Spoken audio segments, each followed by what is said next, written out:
नमस्कार मैत्रिणींनो.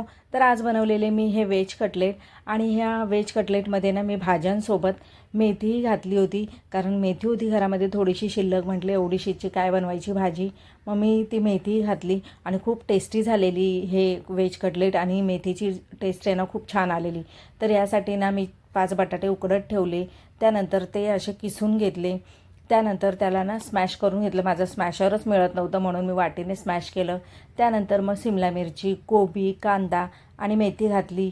1.5 चम्मच मिरची पावडर, 1 चम्मच चाट मसाला, मीठ घातलं. त्यानंतर गरम मसाला 1 चम्मच घातला, 3 चम्मच कॉर्नफ्लॉवर घातलं आणि सगळं मिक्स करून दिलं. त्यानंतर असे हे वडे थापून घेतले गोल शेपमध्ये.